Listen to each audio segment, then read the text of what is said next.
Dare Media Group is the home of these online radio stations: Radio X Gold, Radio X Country, 6RXM Radio X Magic, and Dare Talk Radio.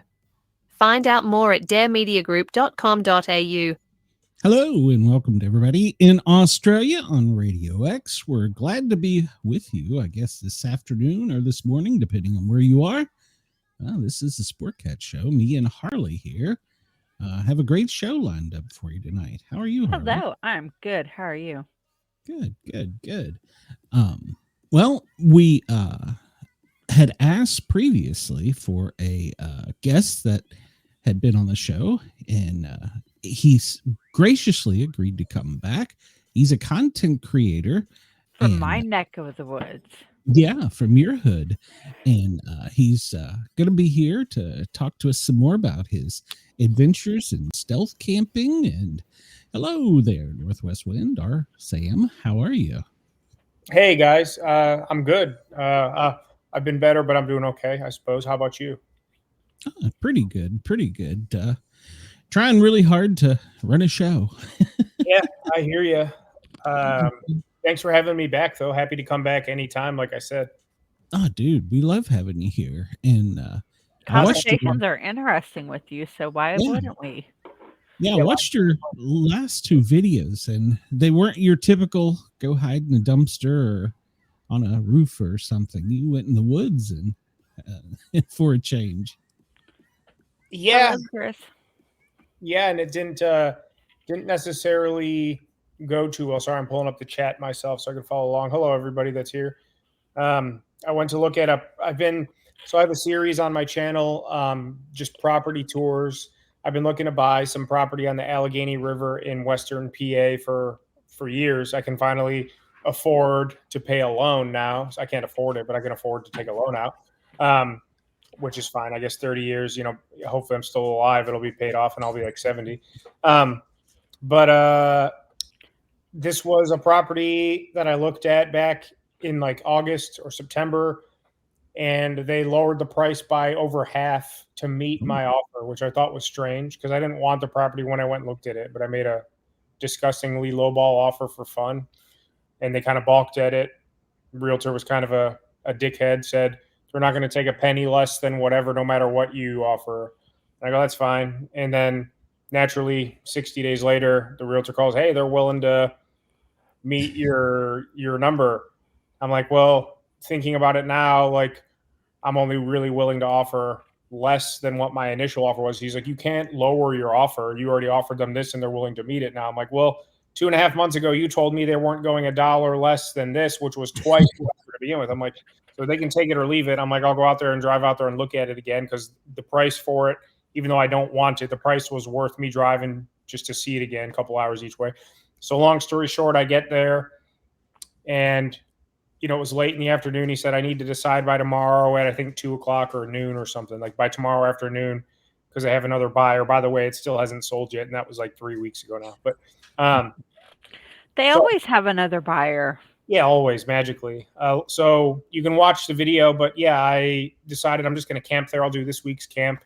Nice, simple truck camp. I threw everything in my truck, went out there, cooked some good food, kind of screwed around. Nothing really out of the ordinary. And then heard some... you can watch the video and read the couple thousand comments. A lot of people think it was bobcat or lynx or raccoons or something in heat, mating, whatever.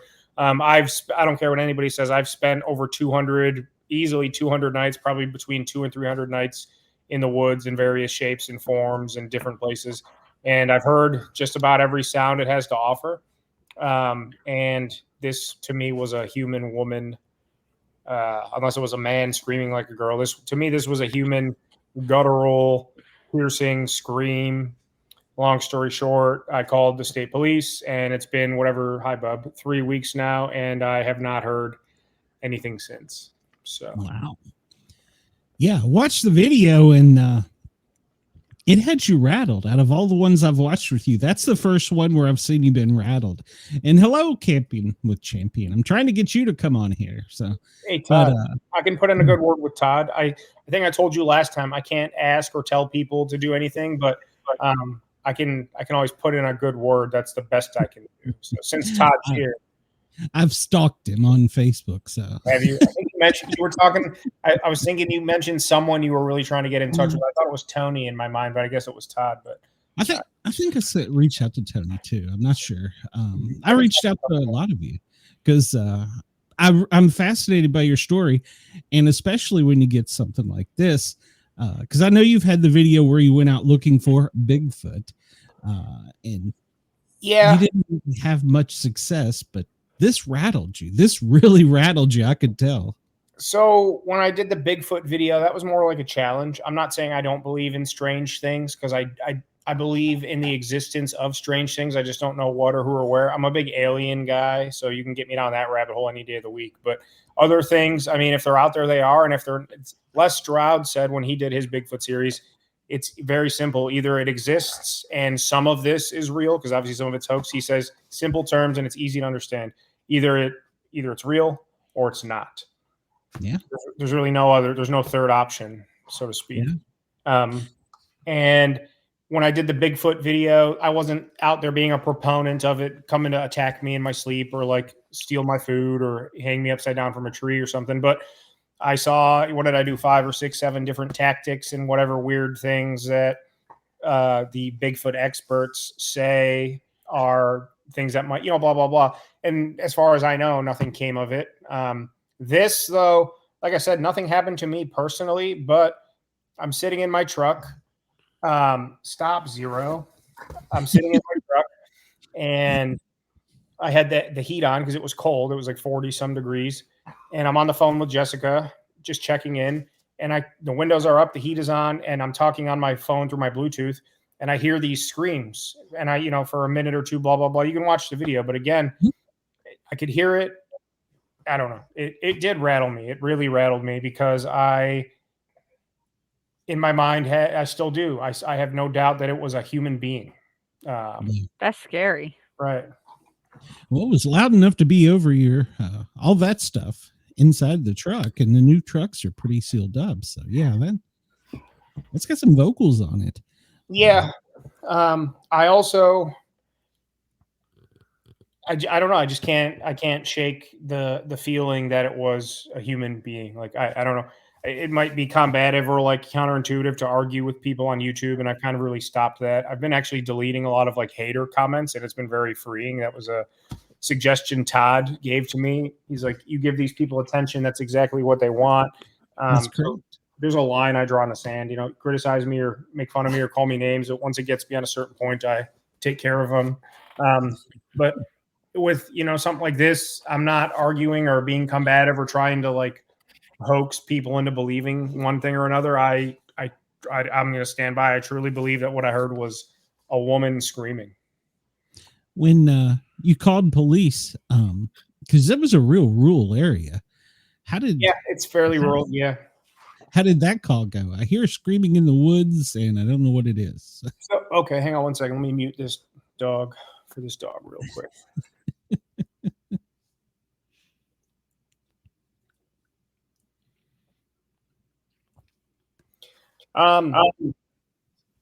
So I guess the dispatcher that I talked to was friendly at first, I guess, if that's the word you want to use. And then they immediately, I guess that was the local switchboard. Get out of here, Zero. Stop. Stop. And they immediately said, that's the state police's jurisdiction. Let me transfer you. So that was kind of in my mind frustrating because I was anxiety ridden. I'm like, I already don't want, not that I don't want to be helping someone out, but I'm like, I don't want to be calling the police. It was, whatever, a Tuesday night, whatever, Monday night, 8:00 at night, whatever it was. And so they transferred me to the state police. That dispatcher, they're asking me all the questions, and I'm just, I chopped out a lot of the conversation on the phone just to kind of help the video along, or else it, would have been, I was on the phone probably for like 12 to 15 minutes, which was super annoying as well. In conjunction with then the response time, it was 31 minutes, like on the nose, like 30 minutes and change from when I hung up the phone, and they said it would be 20 minutes, 20 to 30 minutes. When I hung up the phone to when they pulled in, because I drove 4 or 5 miles, whatever, 15 minutes back to town. It was legitimately, literally a 30-minute and change response time. So at that point, crazy. yeah, they're asking me to explain, and I said it in the video. They seemed like I get it in hindsight. They seemed like suspicious of me, like that I did something, I thought, or like that I was messing with, something like I could just tell they felt like something was off with me.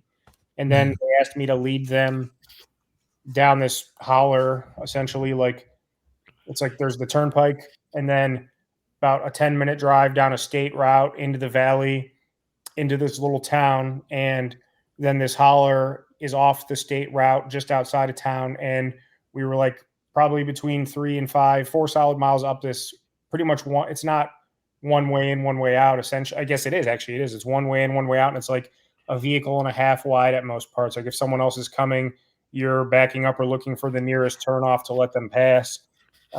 Like you're not driving a Buick Regal down it by any means. And I got these 2 state cops following me a significant ways up this, So in my mind, I'm like, this is like literally like a movie. Get there and they have their things out and they're looking around the cabin that was next, blah, blah, blah, blah, blah. And then they just said, well, there's a couple other houses down the road, cabins, whatever. We're going to go look at those, but you get out of here. And they just told me to leave, and nobody ever called me back that night to follow up. It's been, I guess, over almost 3 weeks now, if I'm not mistaken. And I haven't heard hide nor hair. I Google searched through the area twice, and just like the borough or like the township and the county that I know it's in, and I haven't found anything of anything worth note in relevancy to that video or that night at all. Not even like a report of the call or anything. So I know sometimes there's a latency with like police blotters are like 3 or 4 weeks behind potentially, just like they, but I haven't seen anything. So hi to everybody that's here too. I see the comments on the side, but I don't ever shut up, so I can't read them at all times. They probably thought you were trying to lure them into the trap. Yeah, well, that's a possibility. Having worked in public safety, I can tell you that that's a possibility. There's crazy people out there, but and I would imagine for them, this was probably, especially being a state trooper, it was a odd call because, they're used to the highway and stuff. And right. That's more rural police work. But, well, luckily nobody was found or whatever. I mean, I guess. That's what I know of anyway. I'm not going to say nothing happened or something happened. There's no way. There's literally no way of knowing. I mean, you're pretty correct. The state police are mostly on the turnpike, which is I-80, runs through PA, through blah, blah, blah, all the way across the country. Mm-hmm. But I guess it's not the turnpike in PA, it's Interstate 80. In Ohio, it's the Ohio Turnpike. But I've been up in that specific, there's two towns, a northern and southern, on this stretch of river that I'm looking in that are my stomping grounds up there. And to access the areas, go through this town I was in. I've never really seen police through there. Occasionally at the truck stop restaurant, and there's a motel at the off of 80 where we get off to access these areas. I've seen a cop or two there, but it's always, I guess, a state trooper. But it never connected with me that there's not even like a borough police or like a county something or other, like wherever these guys were. I'm assuming they were the closest in proximity, and to get to where I was, even off of 80, is a solid 10-minute drive. So even if they were 15, 20 miles out, even 10 miles out, it's still going to take them, and I don't know. It's kind of unnerving knowing, granted, if something bad happens and someone wants to hurt me or something like that, if I am ever out there, that's one thing. But even if I break my leg or have a heart attack or something, it's like even an ambulance isn't doing 100 miles an hour like a state trooper probably was if they were. We're much slower. So it's kind of unnerving to know, like I'm from the suburbs, but I've spent plenty of time in the bush in way more rural areas than that, up in northern Ontario and even deeper into PA and stuff like that. But I've never really needed, even when I was in the Boundary Waters and hurt my ankle, the paramedics came in on the float plane, and they were there in probably it was like less than an hour or so relative to coming in on a float plane versus state troopers showing up to an established blah, blah, blah. Like the response time was, under an hour for both of them, but coming in on a float plane versus state, it's like, it was eye-opening. So. Yeah. Well, and a lot of times in these rural areas, everything's volunteer. So you got to round up the troops, so to speak. I know when we're out in the woods, if we go deep in the woods, one of us always has, it's a little thing that's got like 3 buttons on it. Like 1 is I need help, 2 is like I need help really bad, and 3 is like I'm going to die. And it's a satellite thing, it sends out a signal. But yeah, but even some of the places here in the South, we go, you're going to be a minute before somebody can get to you. Yeah, I have my Zoleo satcom, and that's what helped me out in the Boundary Waters when I rolled my ankle. So it was literally the first time I had taken it on a trip with me and used it I guess it was the second or third day, one of the two. I was there 2 nights. So it was the third day, whatever it was, second day. Or was I there one night? I don't know.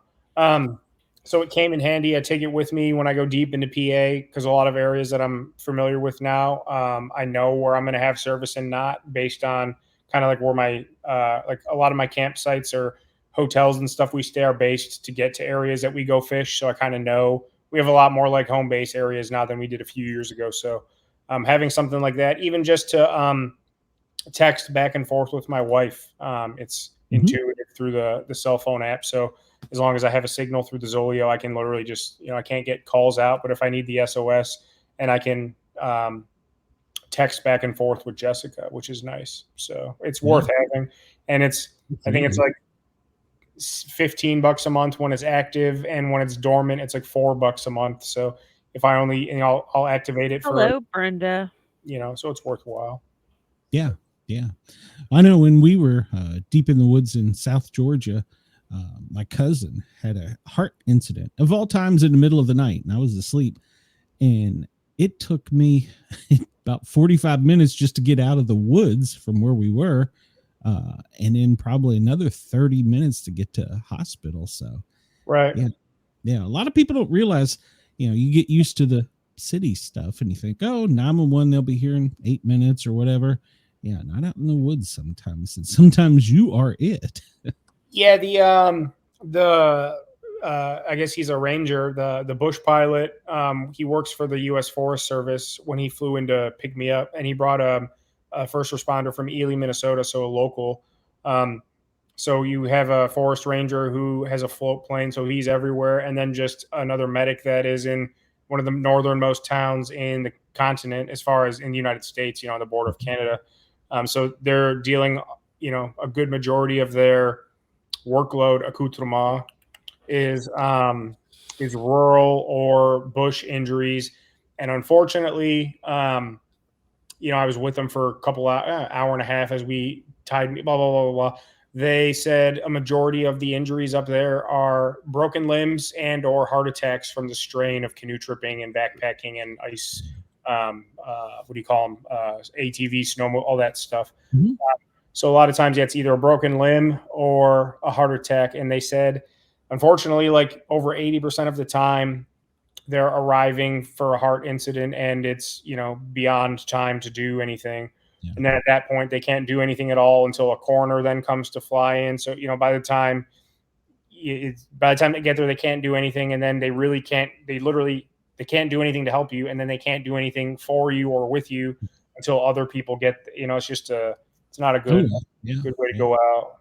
When I first started working in EMS, I was in rural East Tennessee, so I know how that is. So, right. So you didn't buy the property. That was an omen, if nothing else. No, yeah, there was just like I said it in the video too. When I looked at it back, I think it was Labor Day weekend, I want to say, or just before.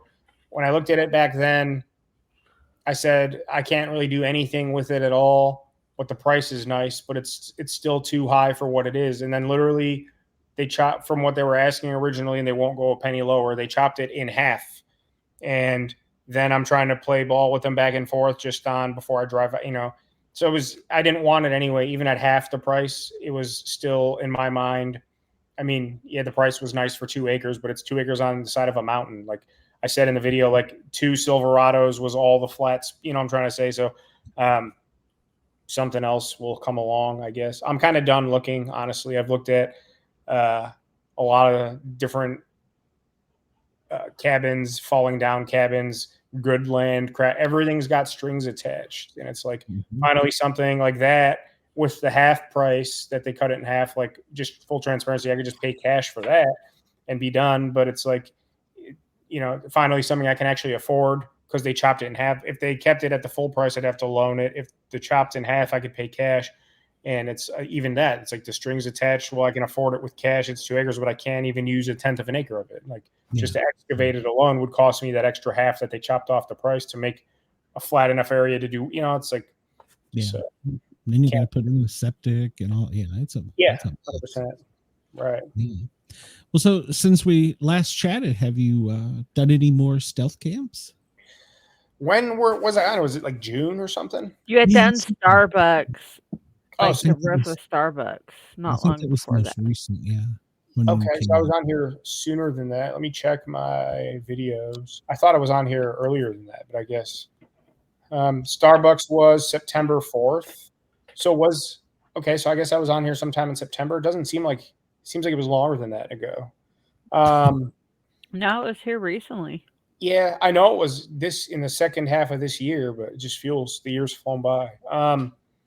I did the McDonald's rooftop after Starbucks, and then I went to You were getting ready to do McDonald's. Yeah, yep.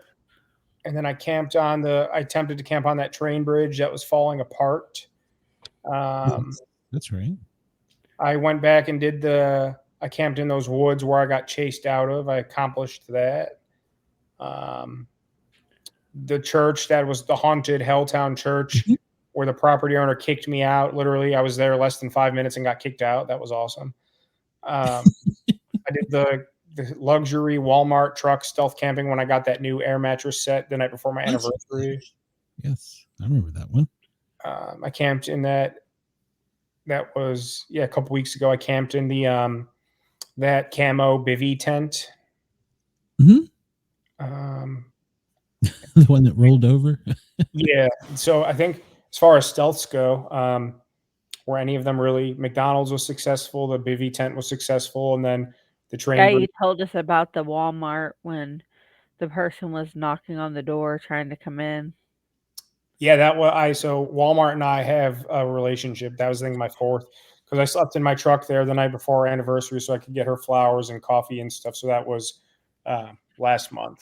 But yeah, I think that specific Walmart and Home Depot, they share a parking lot. I've shot like Home Depot shed behind Walmart, inside Walmart. I mean, I think I filmed like 7 videos just in that square acre. Like, it's a hub for, and I have a few more ideas too. It's just a hub for raunchy stupidness. Well, the McDonald's one, it was a success. Yeah. At a car wash or the golf course. One was funny, oldie but goodie. Yeah. Those are original ones. Those are like the first run, like back to 2023, I think it was. Obviously 2 years. Yeah. So 2023, those were both in like the first 10, I'm pretty sure. Yeah. Or like the first original run when I was like only stealth camping. How was it sleeping on the McDonald's roof? I didn't sleep, honestly. I might have for maybe 20 minutes or so, but ironically, Starbucks was way more hospitable, even though I should have been comfortable on McDonald's more so because I was on the Starbucks roof the week before. I don't know what the difference was. I think, well, there were cameras pointing directly at the ladder. The ladder also had one of those gate things on it. So even though it wasn't locked, there was just like a lot. And the parking lot is like a fucking Texas high school football field on Friday night, like lit up like that Friday night light. And just knowing again that I couldn't go up there and I had to leave early. It was, I don't know. I was just very, very nervous. Plus that area is pretty hot as far as like where cops hang out at night. And there's a Taco Bell right there.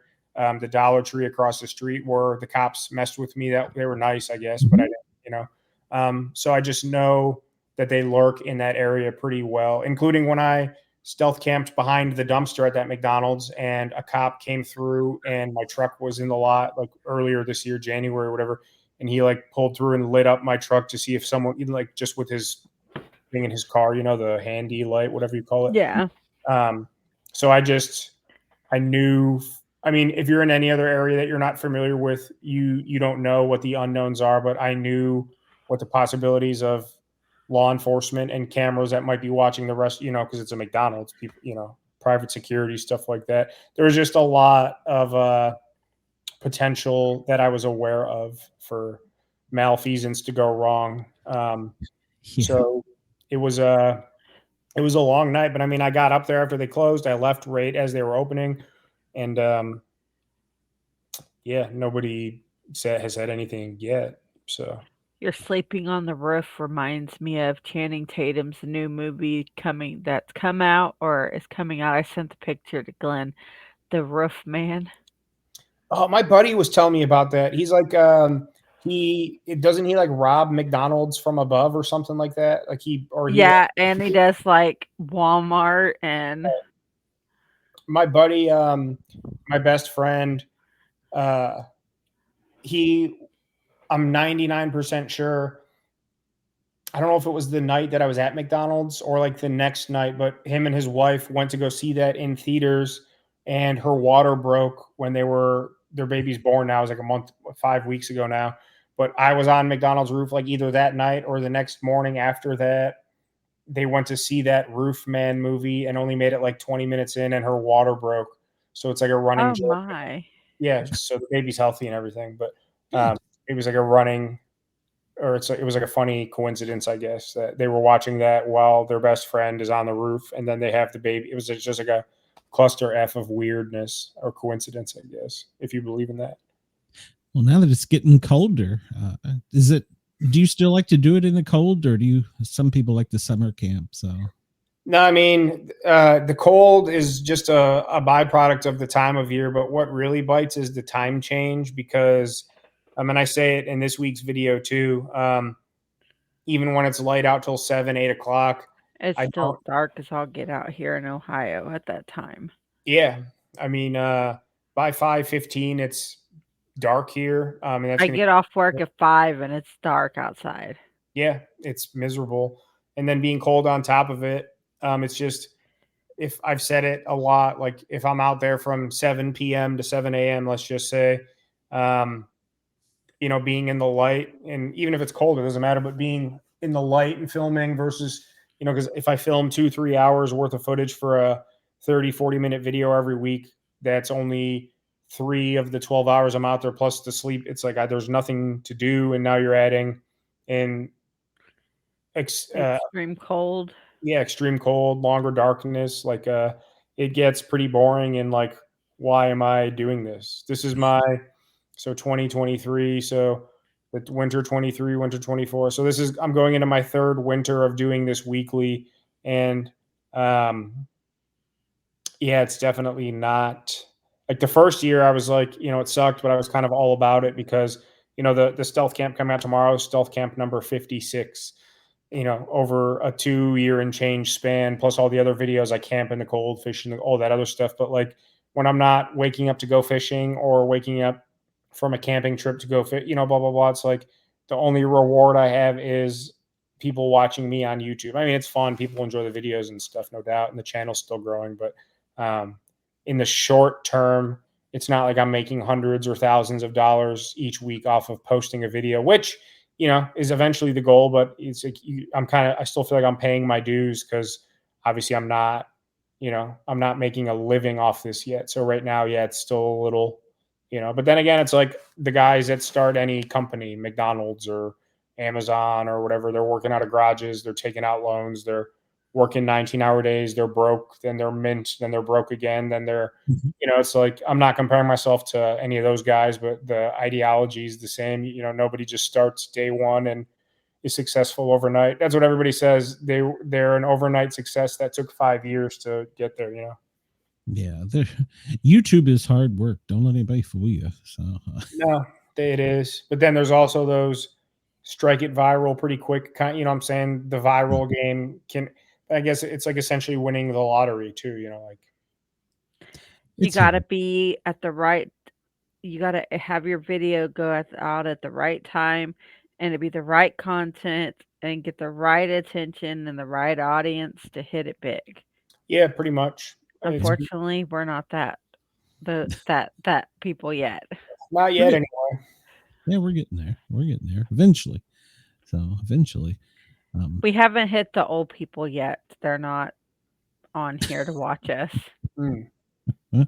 I am an old people, so So Tony from Random Adventures 2.0, not that age is just a number anyway, but it is funny. I've sat with Tony and talked with him and about our analytics and stuff. I haven't talked to Tony in depth in a while. I don't know. We just haven't connected lately at all, but I would like to. I got to give him a call, or he should give me a call. But his analytics are, I forget the age brackets, but just like they'd ask you on any kind of like survey, like 18 to 24, 24 to 35, 35 to 49, 50 plus, or like 50 to 60, whatever. Tony, he's got 40 some thousand now, 35, 40 some thousand, I think.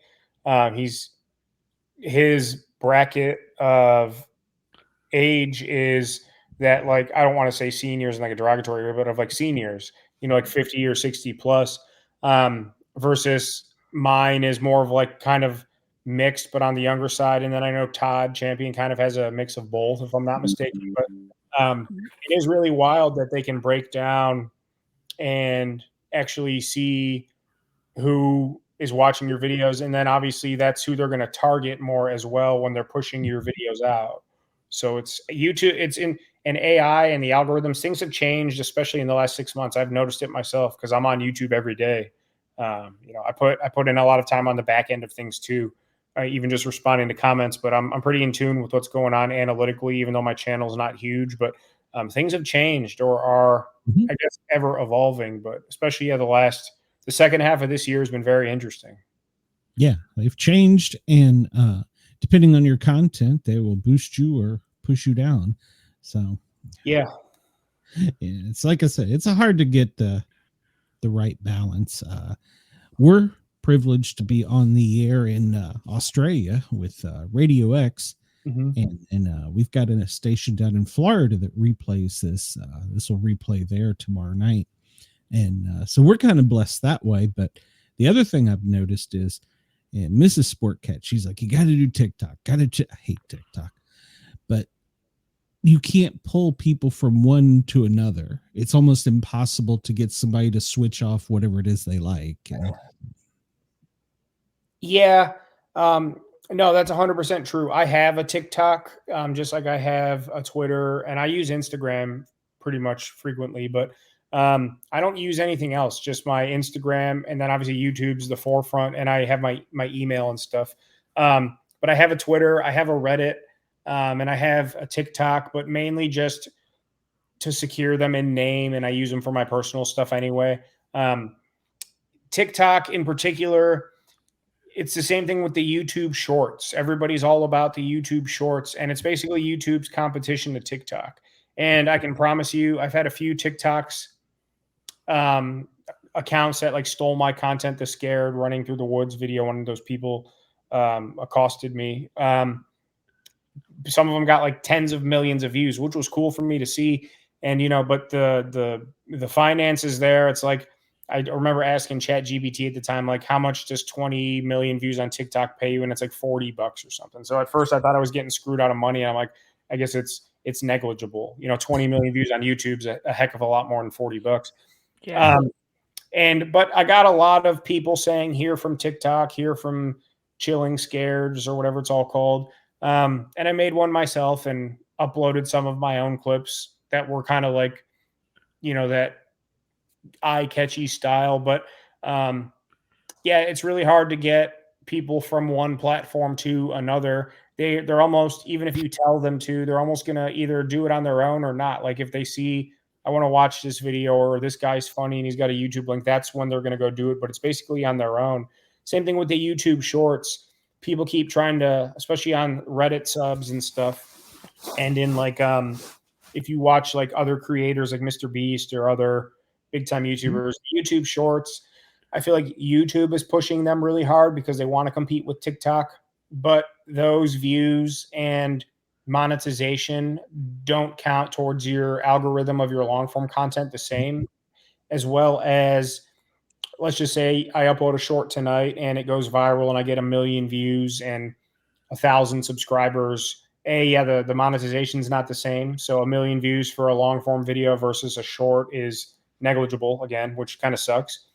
And then also 1,000 subscribers on a long form video versus 1,000 subscribers on a short. You might as well have only gotten 100 because most of them aren't even, they're not, you're not going to be in their main page. You're not going to be in their subscription feed because they're only on YouTube for the shorts, more than likely, a good majority of them. So not that you shouldn't do shorts, but I've seen on Reddit plenty too. A lot of accounts have gotten huge using shorts, but their long form content hasn't grown much, if at all. And they're like, and then your algorithm starts to change because YouTube knows you're doing shorts more. Honestly, in my opinion, it can be a channel killer. Yeah. Yeah. Well, I've gained a couple, like 8 followers here within the last couple days from YouTube Shorts. And that's hello from the Dare Media Group in Australia. That's who's broadcasting us in Australia. Hi, everybody. Hello. Good night. Over the weekend, he's messaging me saying, "What did you do?" I'm like, "Wait, what?" He's like, "You broke the servers. We had more listeners than their servers could handle at one point in time on a weekend replay show." And I'm like, "What? Me?" Really? That's awesome. Yeah. So we love our Australian fan, and they tune in for us, which I don't know. I can't figure it out, but I roll with it. I love it. And we made, of course, that short of you from the last time you were here for them over on Dare Talk. They love that. So I'm happy to be here, and anything I can do to help support for sure. I'm grateful for the support you guys have shown me, and like I said, anything I can do. I try to spread myself out there as much as I can. Oh yeah, your video is one of the ones I know when it's going to drop, and I'm like, gotta see it. So I appreciate that. Yeah, I really enjoy it, and I love how you're like, I'm doing this because of my content creator, or this is Safety Kevin, or right. I don't know what it is, but I tend to, I guess I don't know, it's just my mind or something, but I tend to like get hyper fixated on things for like a while, and then it slowly turns into something else, like sausage and peppers, and I still enjoy sausage and peppers, but I don't really say that much anymore. And then the same thing with like moist, and I would say that a lot. Then I kind of like, and then like the screaming and dancing and stuff, and I used to do that a lot more. And now it's I'm a content creator. I was doing it in tomorrow's video too, like a bunch. Either way, but it's like I kind of have like phases. Well, it's very funny. My wife goes, "He's so stupid." And I'm like, "That's the point." It's just me. Whether I mean, I wouldn't sit here and say I'm not stupid, but I'm just. She didn't mean it derogatorily, by the way. Oh no, I don't take it that way. Yeah, I'm just me. What you see is what you get. If you've watched my videos, or you're watching me here or on any of the other interviews or podcasts or whatever I've done, like I always tell people, some people when they hit record become a different person by trade. Yes. And with me, it's like 9. I turn it on like I'd say 10%. Like that's, and anybody would, Sure. If Mel Gibson is playing himself in a commercial, he still has to, even though he's supposed to just be Mel Gibson giving a testimonial, he still has to turn it on a little bit, Yeah. My kids won't listen to my show because they say you talk different when you're on the radio. I'm like, what? No, I don't. I'm like, maybe I enunciate more, whereas I just scream at you. So maybe that's. That could be true. Could be. So where do you want to go next? What's your big stealth camp that you got in mind now? I mean, don't obviously give it away, but. So I have the one tomorrow it's a stealth camp, but it's not anything special. I'm not really happy with the video, but it's going to come out either way. Because like I said, I just shoot what I shoot and I put it out, whether it's, and next week I have the location picked. I'm doing a brand deal with one of those electric bikes that all the other creators have received except me. And I really wanted one so bad. And now I finally received one through a brand deal. So that's awesome. So I'm in a camp using that as my vehicular transportation. So I have a location picked for that. Plus, it's Thanksgiving, so I don't know what the viewership will be like. So I'm like, might as well get the brand deal one out of the way. So after that, I'm kind of done taking deals for now because I don't want to just be. I notice it's like it's going to get off topic a little bit, but a lot, and I'm guilty of it. So I'm not talking to anybody. Todd knows too if Todd's still watching, and I'm not saying it derogatory towards Todd either, but we've almost become kind of gear salesmen, and I want products that I'm going to use, and full disclosure, they usually take care of us on the back end as well for our time and effort. And it's nice. And I was talking to Jessica about it. Like, I might not have the big channel like I want and consistent views and subscribers and monetization, but being able to kind of reap a little bit of a reward like that is super nice. But I'm not going to continue to just every single week be hawking gear. And a couple, the power station company, ABOC, that I'm partnered with, super awesome people. They're like a channel partner at this point, what we've done and things we're working on behind the scenes. They're actually they're helping support me in the channel. But just, if I showed you my emails and a lot of the stuff that I've already reviewed, and when I send them my quotes and contracts, and it's nice to receive those things on the back end once it's all said and done. Like, I do my part and then they take care of me on their end. It's definitely a great benefit that I could see being even more lucrative, I suppose, as the channels continue to grow. But I've said it myself in those videos. I get dozens of emails, not dozens, but 10 to 15 emails a day. And I read all of them, even if it's nonsense. And I probably say yes to 10% of them. But at the same time, now that those 10% I'm saying yes to are per capita greater than they were a year ago, when there was, it's the last thing I want to do is just, even if it's a 1-minute ad in every video every week, unless I really got to be overwhelmed by what they're offering me or what the product is. And I'm probably taking money out of my own pocket by doing so, but I don't, and I'm not, like I said, I'm not saying it to Todd or anybody else, but a lot of us are becoming gear salesmen. And it's not a negative thing at all. And like I said, it's helping us out a little bit on the back end, but to me, it's just like, it's easy to say, it's getting easier and easier to say yes because of everything I mentioned. And I'm not just sitting here trying to talk about, financial things either, but I think you can kind of pick up where I'm getting at. So next week I will take care of that because that's an actual obligation. And then from there, I have 2 videos in particular that I plan to shoot between now and the end of the year. One of them is a video that I've done twice and failed both times.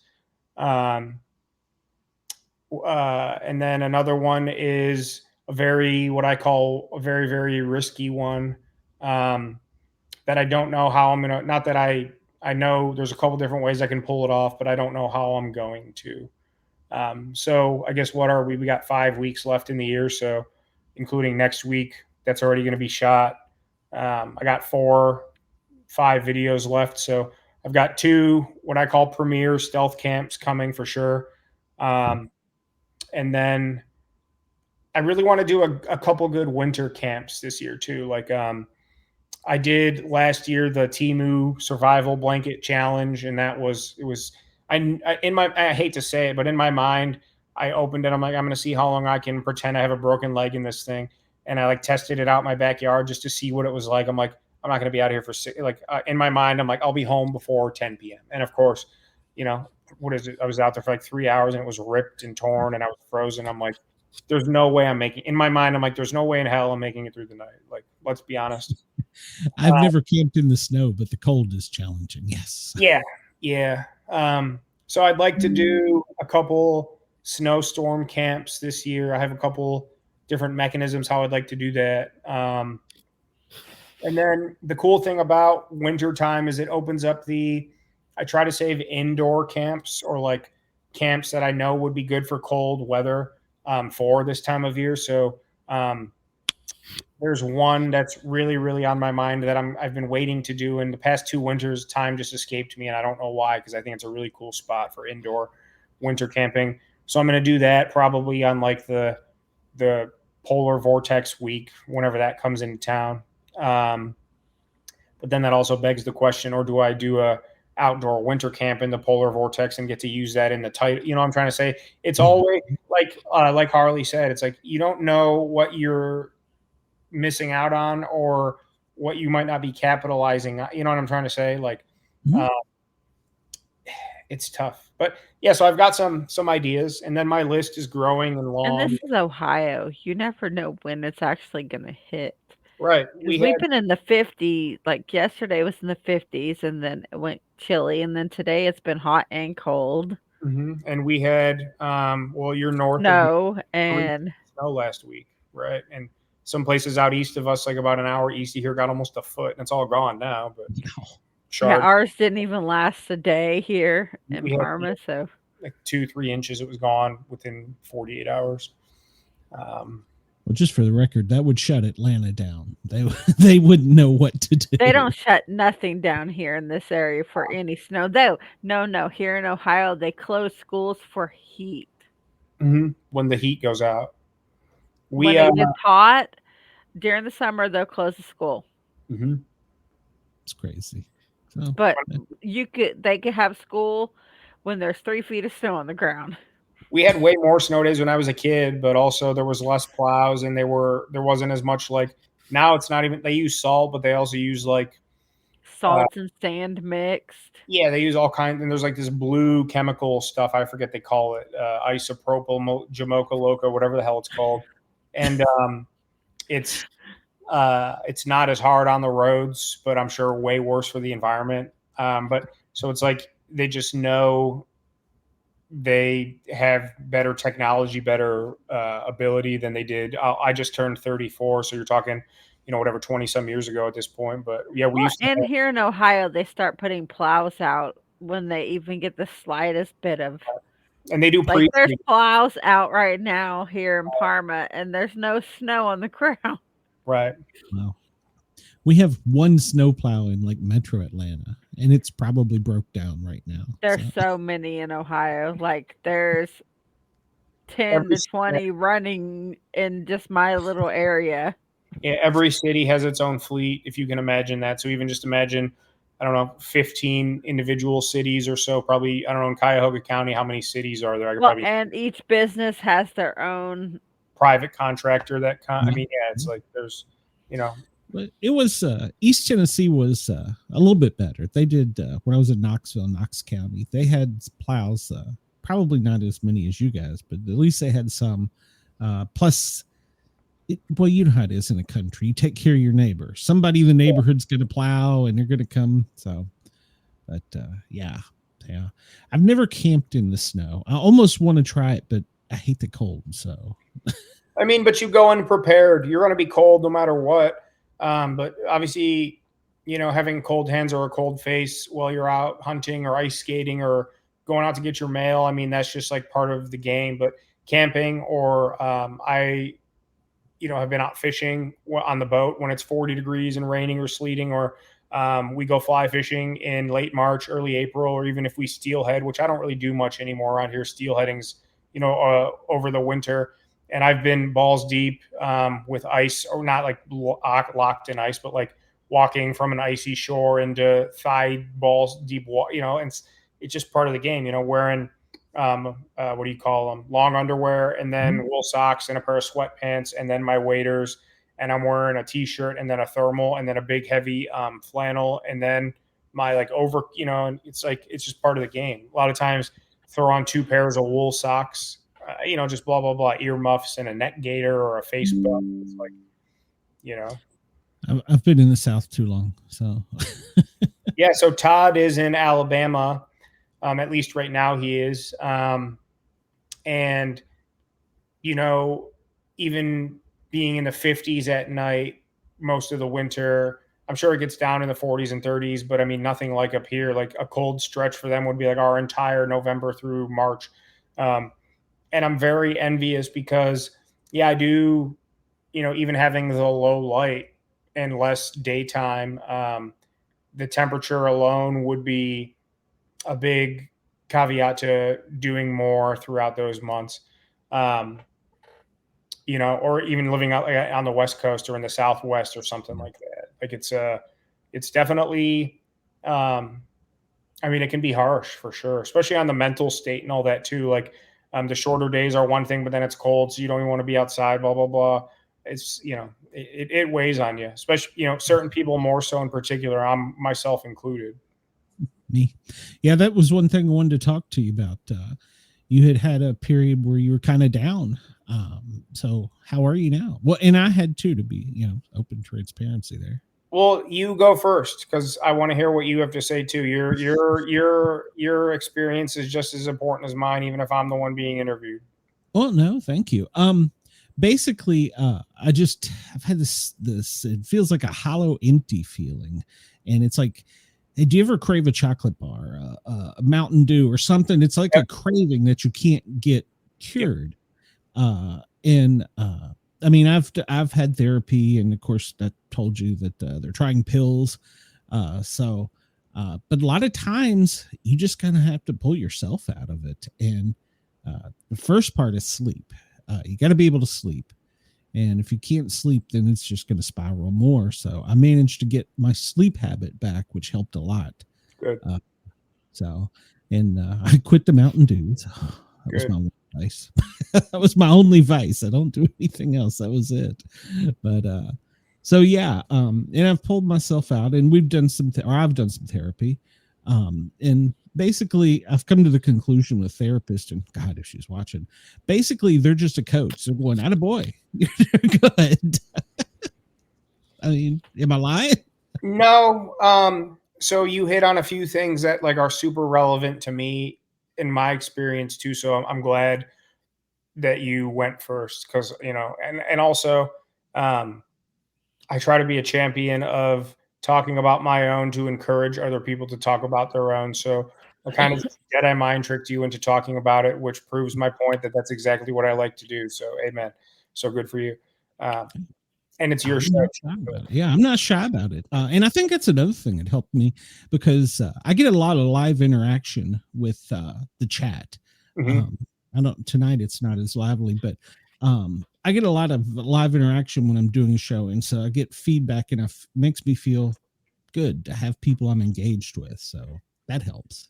Yeah. Yeah, but see, I'm complete opposite of you. I tend to, and I don't know if you noticed this here the last couple weeks, I tend to shut down and not talk to anybody. Yeah. Because, like, Glenn's messaged me a couple times here this last week. Are you mad at me? No, not at all. Just trying to figure out some things in my head. Just doing your thing. Yeah, like I shut down. I don't talk to nobody. I just go quiet.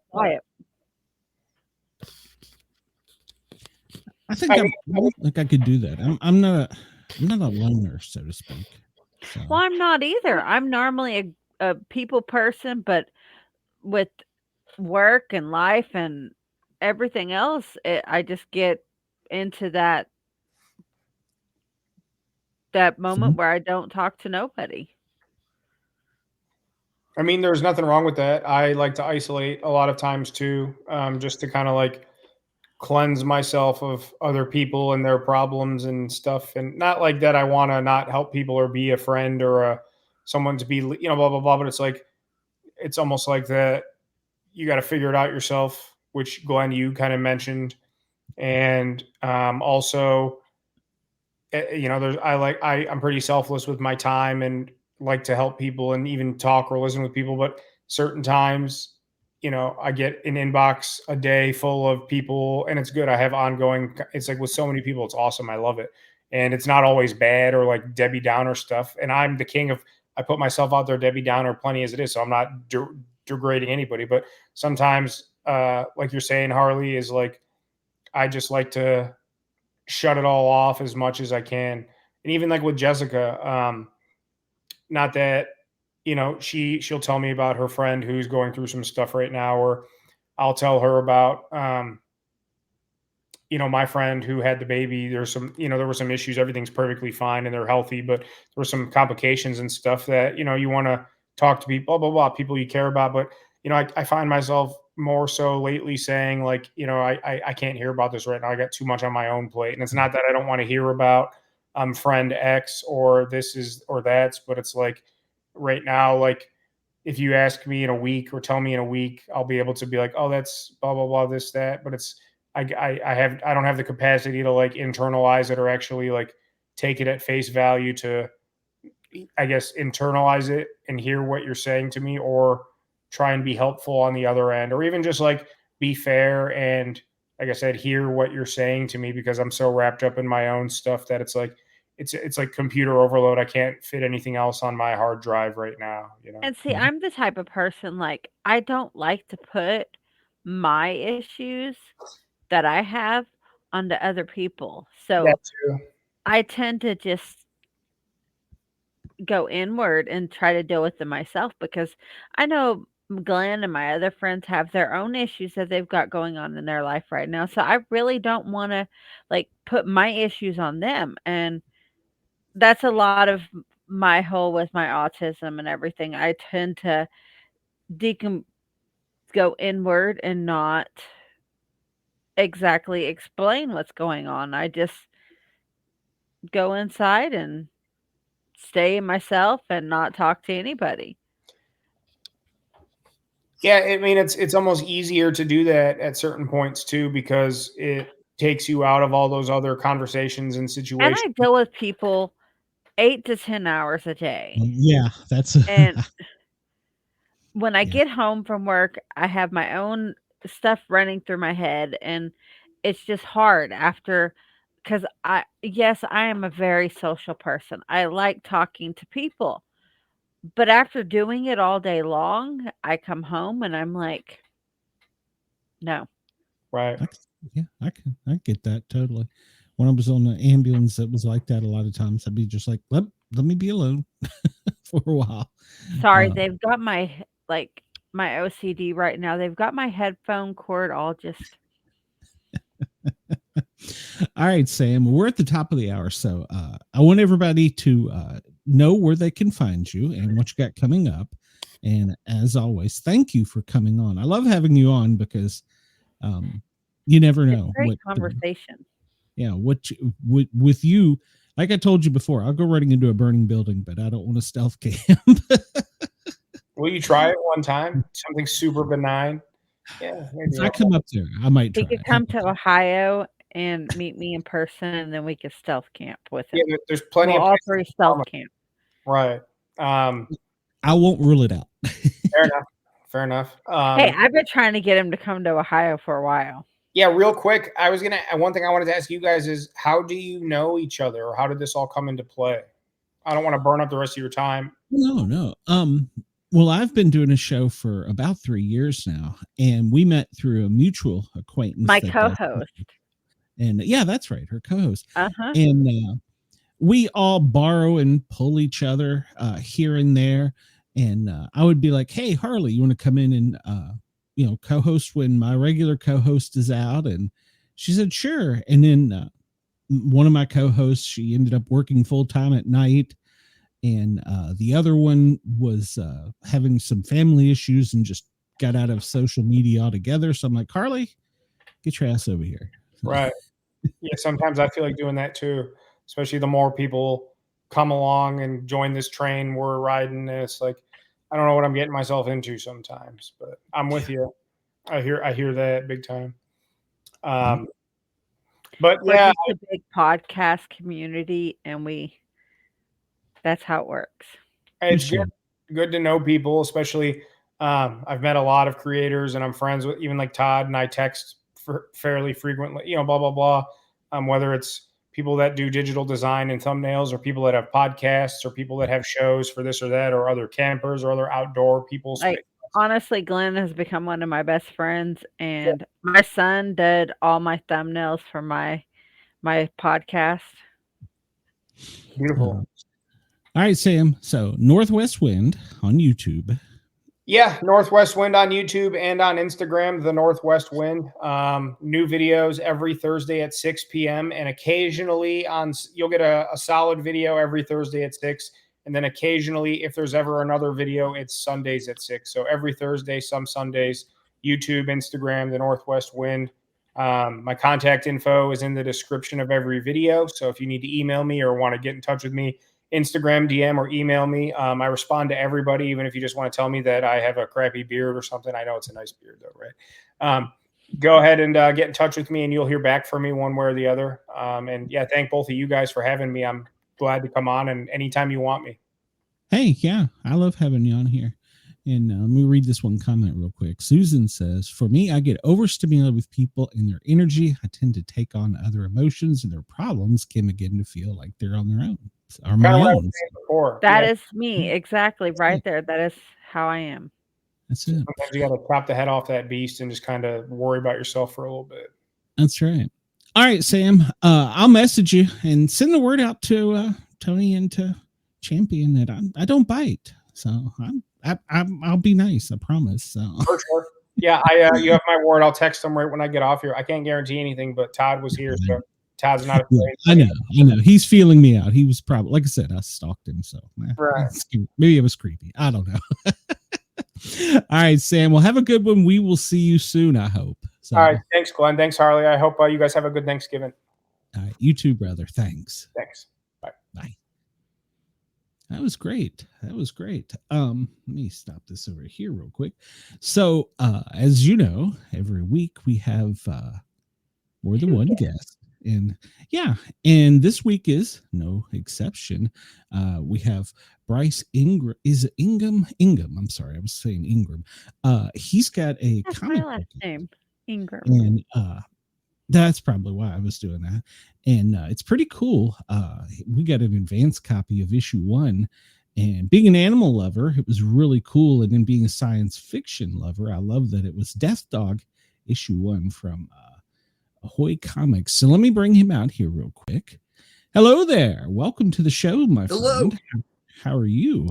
Thank you. I'm doing well. Thanks for having me on. Your last name's kind of like mine. Very similar. Yeah. You know, I get a lot of people thinking it's Ingram, so I know your name well. I was looking through my trifocals, so true story. And the spawn's probably that big. So. Trifocals. That's something. Yeah. Well, you get old. So I loved your comic book. Of course, I have always had a thing about animals in cartoons. Super Dog, the Superman, Crypto. Yep. And then, of course, every one of them's had it. The Flintstones, the Jetsons, the Simpsons. I've always enjoyed that. Santa's Little Helper on The Simpsons is probably my favorite fictional dog. I love Santa's Little Helper. Yeah. And it's hard to believe that little dog's still going 30 years. No. Long-lived dog, right? No. I mean, I think that's the longest lived dog I've ever seen in my life. They should all live so long. I wish. That's what I was going to say. It's the only sad thing about being a pet owner is we outlive them. And yes. I think somewhere in your book you were talking about the animals that have also broke your heart. That's because, well, unfortunately, they don't. And which I was going to ask you, in the first couple of pages, they deactivated the dog. Was that for the night? Is it coming back? Or did they just, that was it? They were done with the dog. So the first few pages are no, the first few pages are describing how all these robot dogs kind of failed and are being repurposed. And the idea is they're going to wipe all their brains. These original robot dogs that were designed to be people's pets in the story, they were based on the brainwaves of actual dogs. Dogs were going extinct in this world. And as the dogs were all dying off, they started recording their brain patterns, and with some sci-fi mumbo jumbo, they were able to create robot versions of these exact same dogs. So the beginning of my story, they're shutting down all those dogs because of problems with the program. The technology has been purchased by a corporation, and they're going to be repurposed and wiped. the characters at the beginning of the book are like, we don't want this one special dog to be wiped completely. And so they kind of put in some virus into the code or whatever, so that later on, even though the dog will have a different body and be essentially being used for security, it will click back to being the dog that it always was. Good. Yeah. Your artist does a great job of taking the dog from nice friendly dog to all of a sudden I'm a robot and I'm going to bite your hand off. Yes, I agree. Yeah, Alan Robinson did a really wonderful job with the art. He's great to work with, very intuitive, but also really like any kind of note I gave him, like, oh, he needs to look a little meaner here. He was like right on it and fantastic. Yeah, I couldn't be happier with the art. Yeah, I've always wondered, you see the image in your head. Of course, you wrote the story, and you see the image in your head. How do you paint that picture to somebody? That's total different style art. It is, and a different style of writing than any other kind of writing, because it's just writing where you're describing a single image that is part of sequential art to a person, and saying, okay, you can get it really detailed sometimes. You can write a couple paragraphs describing one panel. Other times you might just write a sentence because you trust the artist that they understand the tone, they understand what the book is trying to evoke, and they can pull it off without a lot of help. But something like the cover, I'll hold up the cover here. The cover of the first issue here, that was me describing this to Alan. I said, I'd really like an image that shows both worlds that are part of the story, the haves and the have-nots, having the repurposed robot dog in his horrifying form being embraced by Wyatt, our main human character. And he did it. And at first, it looked like Wyatt was a little too big in relation to the dog, right? So I said, Alan, can you adjust that? Bang, he adjusts it, and it looks perfect. So it's exciting. Honestly, it's really exciting as a person who cannot draw I'm gonna like have this. to buy this for my son. Yeah. Thank you. I hope he likes it because he is a huge dog fanatic. Me too. And I love fictional dogs, but I love fictional dogs the most when they act like real dogs. I'm not so into, the anthropomorphized human that just is in a dog body. And so, I play with it a little bit. I give the dog in this story a little bit of facility with human language, but not much. And I kept her, as much as I can, acting like a dog. And as we move forward, that's always going to be my intention, is she acts like a dog. She is a dog. She's not a character, that I created. She's a dog. Yeah, I love with the word potato. Yes, her favorite word. That was like a play of I Am Groot. A little bit, yeah. When you were doing this, did you have any dog in mind, whether fictional or your own, that you? I think I based it mostly on dogs that I've known, like family dogs. I had a dog that I loved dearly that I had for 14 years. Like if the picture was a little wide, you can kind of see there's a picture over there on the wall behind me, that black and white photos of Mungry, my old friend. And I even thought about asking the artist to design her to look like my old dog, but we decided to go with a little bit bigger breed. It's more like a Great Dane, just to emphasize the size and danger of this robot. Because at the two purposes, or the two fuels for this story, are my love of dogs and my fear of robot dogs. Like they are almost equal in intensity. Like as much as I love actual living, breathing dogs, I think the potential of robot dogs is horrifying. Agreed. Growing up, the original Yul Brynner, Westworld, terrified the hell out of me. Yeah. So yeah, scary movie. Yeah. And with AI and stuff, it might not be that far away, which is. Well, you do know they do have those robotic dogs that are like real dogs without the pooping everywhere. No, I didn't. That's one improvement. Well, see, that's what we're buying my son for Christmas is a robotic dog that doesn't poop everywhere. That's great. Yeah. And I doubt that the dog you're buying your son is going to bite his hand off. So I think it'll probably be okay. Well, the ones that I've got a buddy that works for the Secret Service, the ones that patrol the grounds of like Mar-a-Lago or the White House. Oh, I wouldn't mess with them. I think they got like a gun attached to them or something, a missile. And, several years ago on Black Mirror, there's an episode that's all about robot dogs. And if you're not already scared of them and you watch like how they portray the near future possibilities of that technology, it's chilling.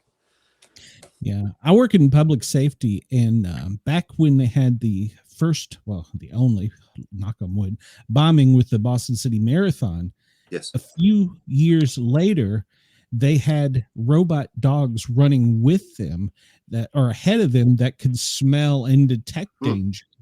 And I mean, that's been what, 20? It's been a long time. So the technology's come a long way. And I don't, it's that whole thing with technology. Can we trust the humans to use it properly? No. Sure. A dog that runs around and a robot dog that's just sniffing for bombs. All right, I'm good with that. I have no problem with that. But as soon as someone says, yeah, but it also, they would have had that back in like 95 for the Oklahoma City bombing. That would have saved a lot of people. Right. So any kind of technology that's we're not using the dogs to control human beings, to chase us or to hunt us or to control us. That's what I don't want to see. Absolutely. So when I hear about police departments in the United States or around the world going, hey, look at our exciting new robot dog, I'm always like, oh no. Yeah. My buddy at the Secret Service, they're even terrified of it. Right.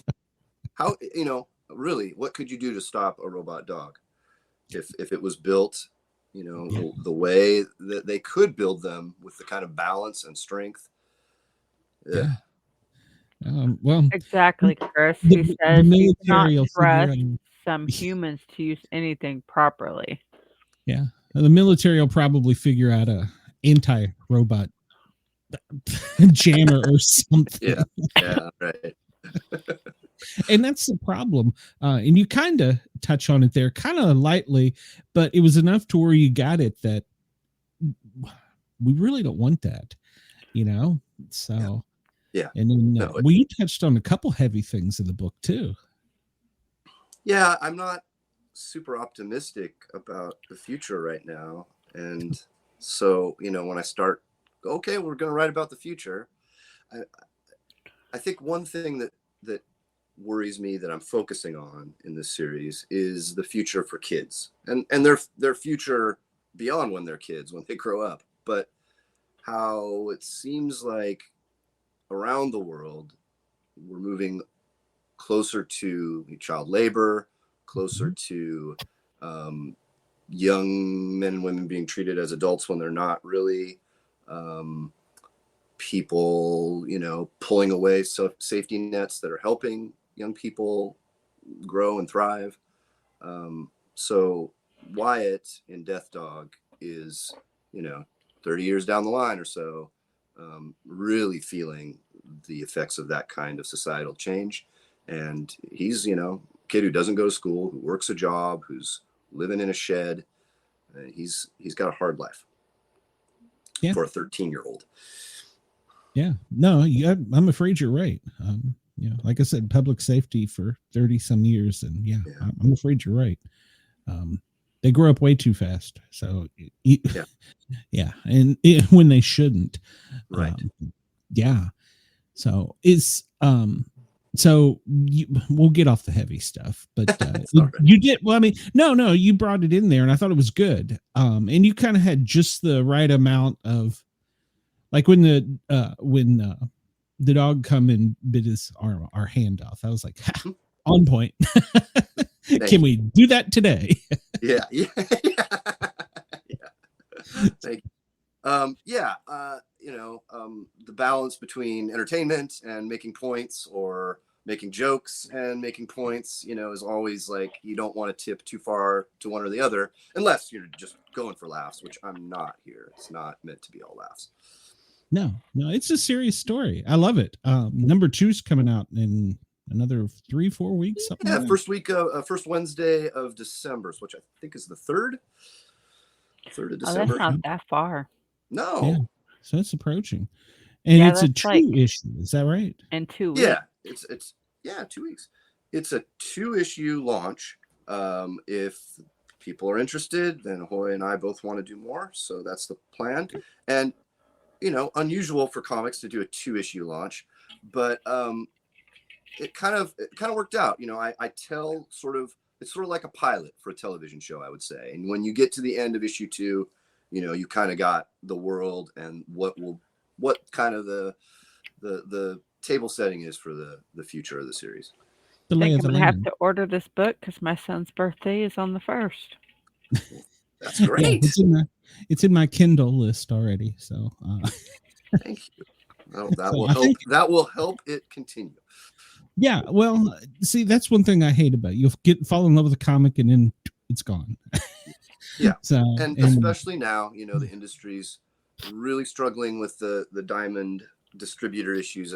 I don't want to get too far in the weeds, but luckily Ahoy is a little bit separate from that because they weren't heavily involved with Diamond, and so we're still at least able to get our books into the stores and stuff regularly without delays. A lot of the other companies, including like Marvel, are dealing with like problems getting their books in the stores regularly. Yeah. Well, and a lot of people think that the comic books are dead, which I think is totally wrong. I think it's just like anything else. They've morphed, they've evolved. Mm-hmm. You can always download a Kindle, but it's never going to beat having I'm old school, a comic, For sure. So, yeah, and the art has gotten so much better. So it's incredibly, impressive. I grew up reading comics and I loved the graphics, the art when I was growing up, but to compare the average comic from say the 80s to the average comic art now it's a quantum leap. I mean, these are extremely talented artists that are working in the field now, and painters as well, that fully paint books. It's really cool. On my daytime show, today's the anniversary of the first Rocky and Bullwinkle that was put out. And we were talking about that, and the creator hated it because the one frame, the antlers would be off, their tie would be gone. And he hated it. And I was like, man, that's like, he's talking about it like the original Simpsons. They were like, yeah, I'm Tracy Ullman style. Yeah, yeah, exactly. Yeah, he was watching fast claymations. Totally. Yeah, I mean, growing up, I didn't notice because there wasn't that much great animation, certainly not on television. But yeah, it is primitive when you think back to Rocky and Bullwinkle, at least in the animation, not in the writing. No, they were legends in that. So, yeah, but brilliant. Yeah. And so growing up, who did you read? Who did you well, let's see. I don't know where this. Who did you read and like the most, but who do you really want to pattern yourself after?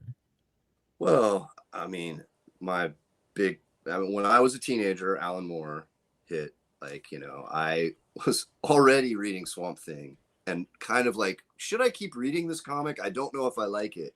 And then this new writer took over, and I mean, it changed who I am, his writing, like I didn't care at all about ecology or taking care of the planet. After I read Alan Moore's run on Swamp Thing, 4 or 5 years later, I was like, hey, we need to take care of the planet. So, I mean, he's got to be my number one because of that. I still read his novels and stuff he's putting out and love them. So I read everything he wrote when it came out. In sort of the more like standard comics, my favorite guy was John Byrne. I loved his Fantastic Four and Alpha Flight. I read, as I got older and started reading independent comics, I read a lot of Dark Horse. Paul Chadwick's Concrete was one of my favorite books ever. Still love it to this day. Flaming Carrot, you know, I love absurdism, so I read a lot of Flaming Carrot. But I would say probably, other than Alan Moore, John Byrne was probably the most formative, like person that I like. His art combined with his writing really got to me in that period in the 80s. You know, my interest in him faded over time, but that period I loved his work, the X-Men as well. And then, yeah, it sounds pretentious to say, oh, I want to write like Alan Moore. I don't think I'm Alan Moore, and I don't have the like a billion word vocabulary, and I didn't grow up in England, you know, and I'm not him. But as far as taking it seriously and thinking deeply about things, and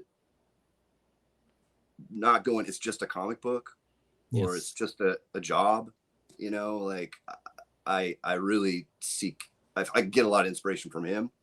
I was really into Grant Morrison too, and still love Grant Morrison.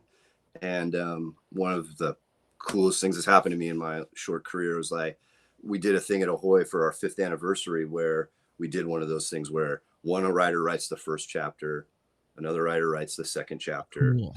And Grant Morrison wrote the first chapter, and I got to write the second chapter, which was like a dream come true to kind of collaborate with Grant Morrison, who his Doom Patrol in the 90s was probably my favorite comic book in the 90s.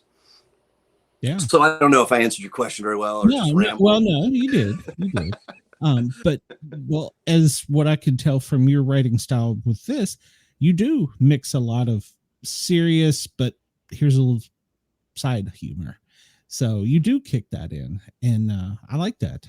Thank you. Yeah, I think, you know, it can be it's entertainment. Not all art is entertainment, right? But I am, you know, Ahoy, we're trying to put out entertainment. We're not trying to just make people feel terrible. so yeah, it's definitely a balance. But I some of my favorite media has that balance. You know, like the films of the Coen brothers or Martin Scorsese. They have that same. Oh, this is hilarious. Oh my God, this is scary and impactful. Yeah. Right next to each other. And yeah, if I can evoke that kind of style, I'm happy to try. When you were growing up, did you always say, I want to write comics, or did originally I wanted to be an actor. I lived in LA for a long time, and I moved to LA for that reason and did some acting, little parts. And couldn't really make a living at it. So then started to focus on writing, and originally was working more on trying to get into screenwriting, and saw that it was very difficult, found it very difficult to break in. And I already loved comics, and one of my mentors was like, you should try comics. So that's kind of what happened. I just kind of shifted my writing exercises over from practicing screenwriting to practicing writing a very different style, right? Where, like I said, everything's like snapshots, and it requires a different muscle. But it's been great. And I guess I could say I've always wanted to be a writer, but there was definitely a point in my life where I wanted to be an actor more.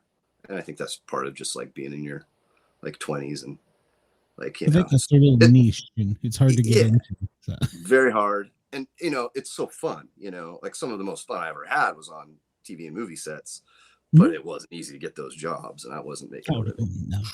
Well, even just, I know that you probably don't care, but here in Atlanta, there's a lot of movie sets. Oh, yeah. And just to work on a set or TV show production set as a paramedic, you wouldn't believe the competition. Oh, I'll bet. I mean, you know, and I've just done it fill-in for people. I've never taken it serious, but you know, you come home at the end of the day and they're like, oh, here's a check for $600. Like, wait, what? Yes. They pay very well. And they feed you. They feed you well, usually. Yeah. And you know, you know, if you're in front of the camera, you're basically playing a game and getting paid really well. And people are like kind of waiting on you and coming over and putting, you know, makeup on you and stuff. You can see why people lose their minds and like their egos. One of the guys at the fire department was on duty at his part-time job, and they were filming The Walking Dead. And gosh, I can't remember her character. The tall black character, Oh, female. Michonne. Michonne, yes. She was walking through like some high grass for a scene, and there was a snake, and it freaked her out. So they were like, well, we don't know what to do. So they went to the fire station, because if anybody wants to solve a problem, they call the fire department. Yeah. And he's like, well, I could come out. I'm a snake expert. He said, I could come out tomorrow and I'll take care. He literally had a fat person's picker up in a 5-gallon bucket. I'm like, how in the hell? But she was his personal snake person. How in the hell did you fall into that?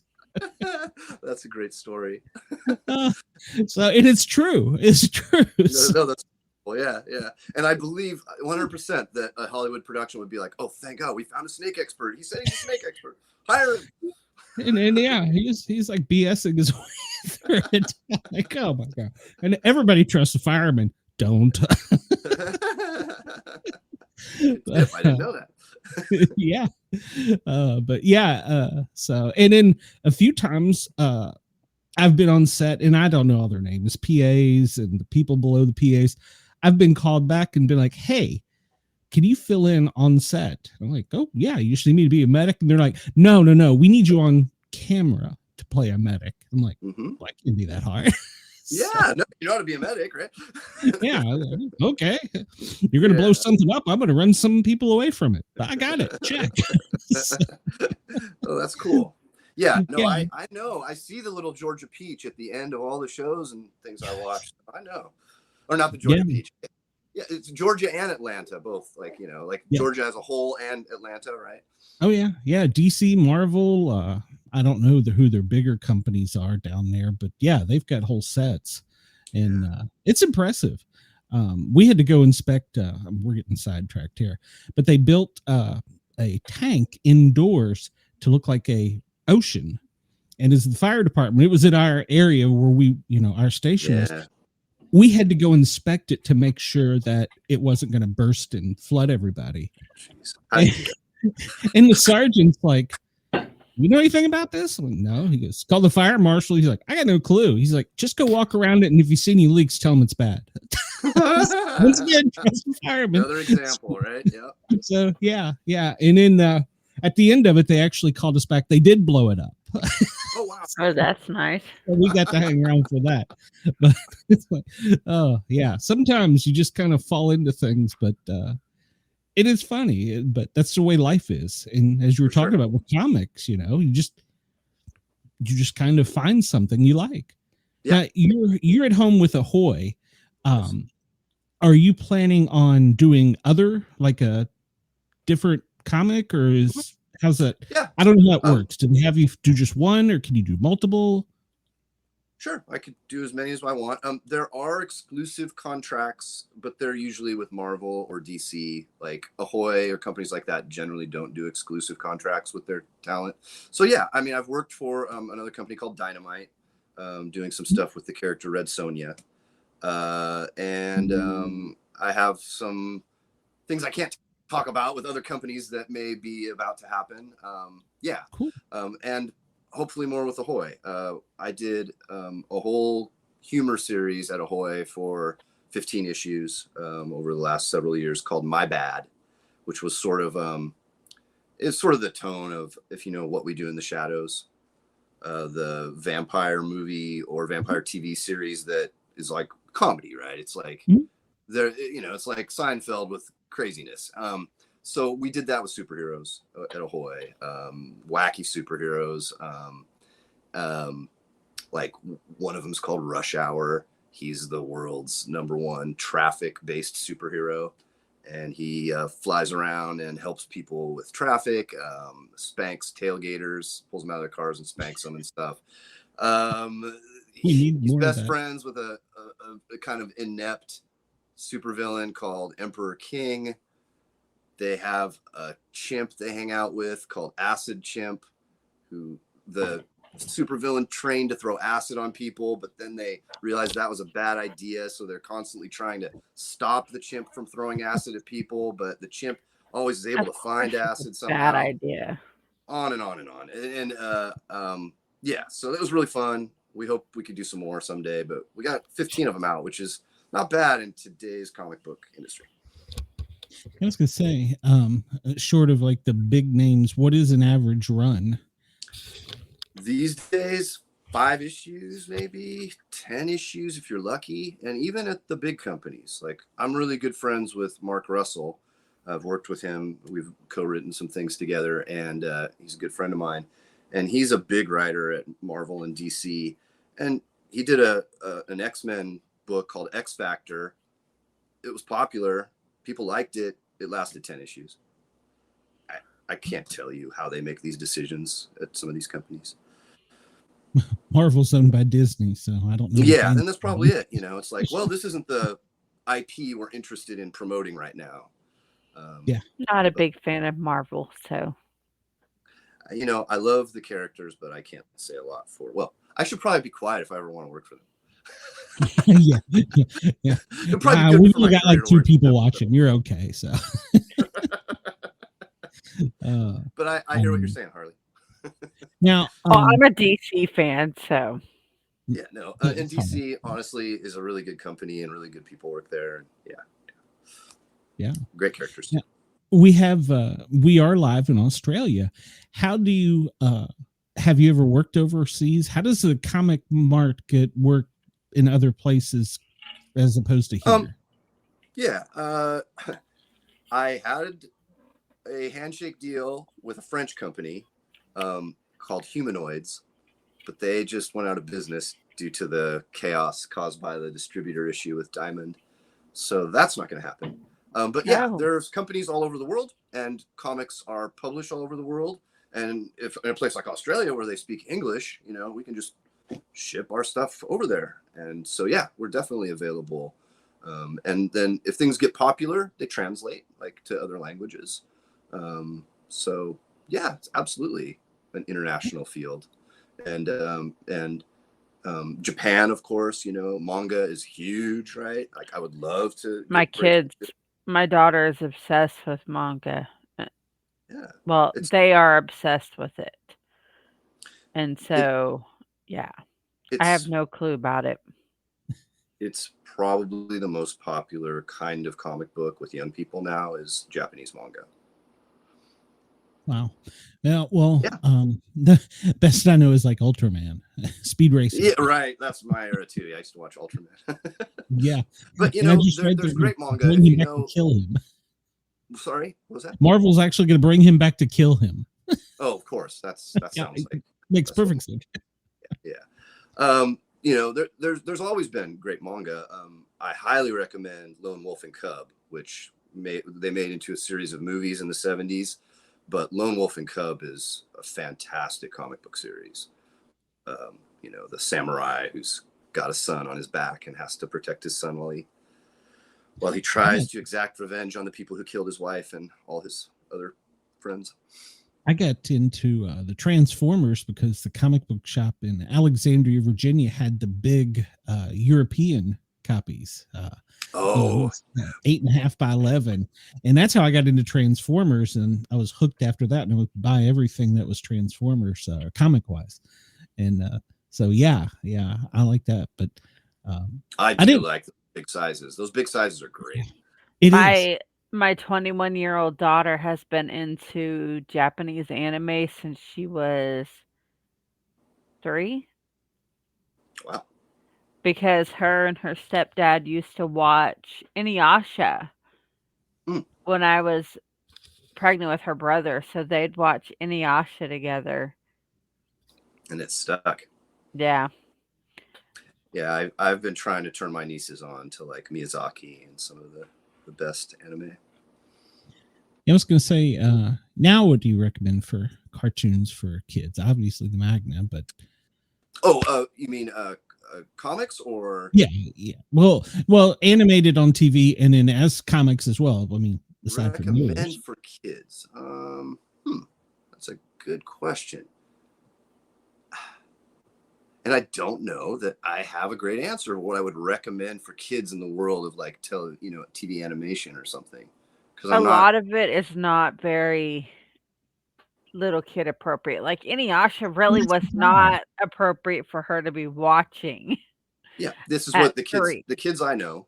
I work in a middle school as well.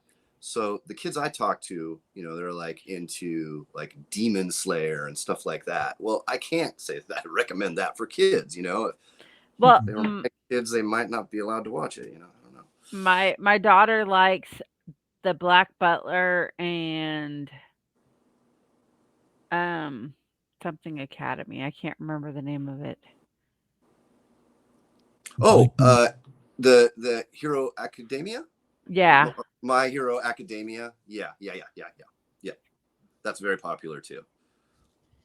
The Superhero Academy stories. I guess I would result to my grandchild now. I would probably just go back to Spider-Man. Yeah. You know, my 13-year-old is obsessed with Spider-Man. Nothing is wrong with Spider-Man.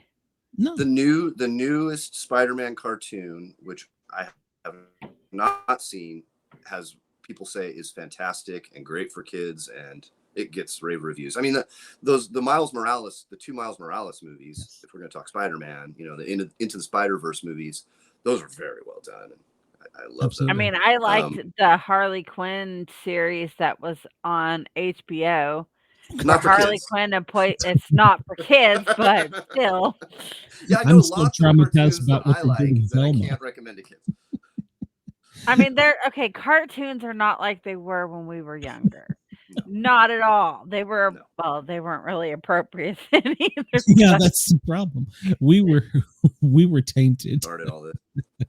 Yeah, I don't. That's why we watch cartoons like we do now. Let's see, The Simpsons and King of the Hill and Futurama and South Park. South Park really messed with us.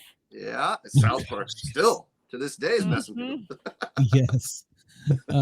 Yeah, I don't know if you heard me, but I'm still traumatized about what they did with Velma. So. Yeah, right. Yeah, it's like, what is this?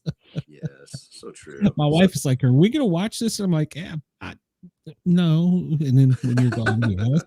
Yeah, sometimes they take some big swings with these legacy characters, and they're a little strange. Yes, yeah, I agree. I don't. It's got a niche, but I don't know that. I don't know. It just doesn't feel like anything that's connected to the Scooby-Doo that I, you know. Exactly. So, now, have you ever thought about being that you were screen writer, trying to get something from the comic book up to the screen? That would be a huge step, I would assume. Absolutely, would love that. It's a good possibility. I mean, a lot of the industry now, honestly, is kind of pointed that direction. Like, we're going to publish these things, but we hope that they get picked up by Hollywood, is, you know, kind of the open secret about a lot of the comic book industry now. So, yeah, you know, at a company like Ahoy, like when I signed my contract, like I own Death Dog and I own like the rights to it. You know, if I wanted to go somewhere else with Death Dog and do it in another company, I could, but Ahoy would retain their percentage, like, of the future media rights or whatever. And that's what most companies do now. That's how they kind of hedge their bets or try to invest in the future. I would love to do it. I would love to be lucky enough to write it if any of my stuff got adapted. And that's possible. My friend Mark Russell is currently working on a couple different projects with Hollywood, and they are letting him script his adaptations of his own work. So that's cool. It can happen. Yeah. I would love that. Yeah, that would be cool. And I also found it fascinating. I've had it interviewed a couple different authors. And like you said, I think some of it is like they're doing screenwriting to try and get to like Marvel or something, then to jump to Disney, and to make that jump. But I've also found, oddly enough, there's a few that make the jump to writing for WWE or WWF, whatever the wrestling. Yeah, interesting. I didn't know that. Wow, that's interesting. Yeah. That's writing, right? And I grew up watching wrestling. I wouldn't mind writing some wrestling. That would be Probably I pretty still watch wrestling. What are you talking about? It's like Saturday night is War Games. My brother is just like you, Harley. Whenever I visit him, we watch some wrestling because he loves watching it. They'll be in Ohio in February, and I'm planning on going to it. Yeah, no, my brother, when they come here to Portland, Oregon, my brother usually buys us tickets and I go with him. So yeah. I'm still a little in touch with wrestling. They're fun.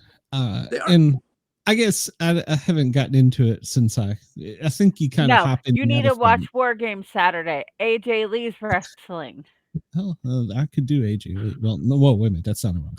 I don't want to get beat up by her husband.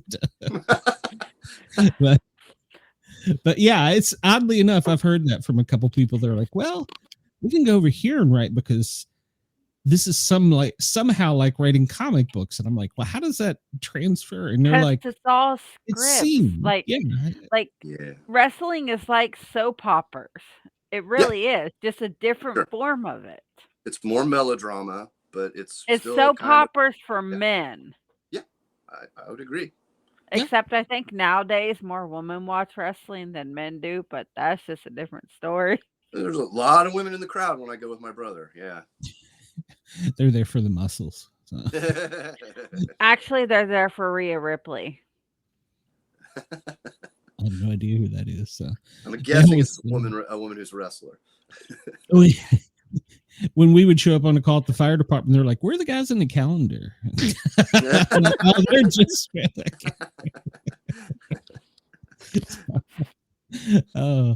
well, let's swing over to the paranormal world for a minute. Okay. You've written some paranormal stuff. I have. Yeah. I used to publish a book all about cryptids. So I did some cryptid stories that were fun. I really enjoyed writing about the Loveland Frogman. Are you familiar with that cryptid? Yeah. So oddly enough, yes. I was not prior to Ahoy said, "Hey, we're doing this cryptid project. Pitch some cryptid stories to us." And so I start going, well, what are some obscure cryptids? Because of course, all the first people started grabbing up Bigfoot and the Loch Ness Monster and stuff. I wasn't the first person they asked. So I had to dig a little deeper. And when I saw that the Loveland Frogman could take sticks and manipulate electricity and make little lightning bolts, I was like, all right, this is too cool. Like a 4-foot tall anthropomorphic frog with lightning sticks. And so I wrote a story where he's like the protector of Loveland, Ohio. And he helps people all the time. But there's this guy who's having a hard life, and he's like, why doesn't the frogman ever help me? And so he takes upon himself that he's going to hunt down the frogman, kill him, and sell his body to science. And so it's a story about this bitter man, hunting the Loveland Frogman, who is nothing but a protector of the community, and sort of how he comes to see the error in his ways. So that was super fun. And I also did one. That's what most Bigfoot people do. They end up going down the rabbit hole, and then they're like, well, I got to prove this. And they spend their whole life trying to. Yeah. And I love Bigfoot, by the way. I would have definitely written some Bigfoot stories if other people hadn't stolen that from me. And I did one about Capelobo, which is a Brazilian cryptid that's got the head of an anteater, the body of a 7-foot tall man, hooved feet, and this is what sold me on this one, can transform into a tapir, like those piggy looking things that eat leaves and stuff. Yeah. And it's this terrifying brain eating, it uses its anteater snout to suck your brains out and your blood out and kill you, but it can also turn into a cute little tapir. So I wrote a story about that one too. And yeah, I wish Ahoy was still doing the cryptid book because it's so much fun to write monster stories. I've written in other Ahoy stuff. I've written werewolves and mummies, and it's so much fun. Yeah, we had I think it was Bigfoot Detective, and Yeah, he was talking. One of the things that fascinated me the most about it, how the Bigfoot went into a tree and could move from any tree to any tree in the tree. I was like, that's kind of Oh cool. wow, that is That's cool. kind of cool. So yeah, He was an autistic teenager who wrote this. And he was yeah, also a he Bigfoot. was, Yeah, he was still pretty autistic young, and yeah. he was a teenager who did this. Well, Yeah, he was still I know a young. lot of young people with autism, and I'm autistic and all 3 of my kids and my daughter is autistic, so so you know that people with autism are often capable of some hyper focus and can really get good at things and learn about things and become experts. So my middle son is hyper focused on weather mm, and he'll be 15 here really soon. And he wants to be a storm chasing meteorologist since kindergarten. wow, that's so cool. Be careful. Tell him to be careful. He grew up in Oklahoma, so Oh, so they know the territory. Yeah. Well, have you had any experiences in real life with the paranormal? I was warned that you're going to ask me this, and I Studied. wish I had some incredible story for you. Like, I mean, I live in the Northwest. When I was a kid, like if we drove through the woods, I was looking for Bigfoot. Like, and we drove through a lot of woods growing up in Oregon. well, I up was here always like, in the Northwest, there's a Yeah. lot of trees. yeah, but I never saw a Bigfoot. So the only thing that I experienced was like UFO kind of thing. So when I was about 14 or 15, I was just in the middle of the night looking out my bedroom window, and it was like a snake, but undulating, but all lit up. The whole snake, I guess you would call it body, moving across the sky, changing directions. I've never seen anything like it. I've never seen anyone describe anything like it. I wasn't, I was a very straight-laced kid. I wasn't like drunk or, smoking weed or anything. I was 100% sober, just looking out my window at the stars and saw this bizarre thing that kind of scared me, and kind of like I ran and told, my family, and it was gone. So I know that's not the most incredible story, but that's my one thing that I could never explain right in my life. It's always been like, what the heck was that? Well, that's so with using that, have you ever incorporated any of that into your storyline? That's that actual experience. Yeah, I haven't. That's not a bad idea to play around with something like that, and then maybe figure out what it was, right? In the story. That's half the fun of science fiction, It sure is. That's a good idea, Glenn. Hey, I want at least 1% credit. Okay, how about this? Just send me a T-shirt and a free comic. Oh, that'll work. It's a I'm deal. cheap. I would happily send you a comic. If I had a T-shirt, I'd send that too. Well, I mean, Ahoy made me pay for this. Ahoy didn't give this to me. I don't want to start a scandal here, but I paid for this. Well, it's like Sam before us was saying, we pay our dues. He does stealth camping, and he goes out camps in out, Ohio. He does stealth camping in the winter. Wow. I heard the term when I was waiting to come on. I heard stealth camping, and I did not know what that referred to. Yeah, it's a whole genre on YouTube, and yeah, he's done it on McDonald's roof and on Starbucks roof and Walmart's bathrooms. Oh, that's pretty cool. I like that. Yeah, so reclaiming public spaces. It's like sort of like camping Banksy or something. I like that.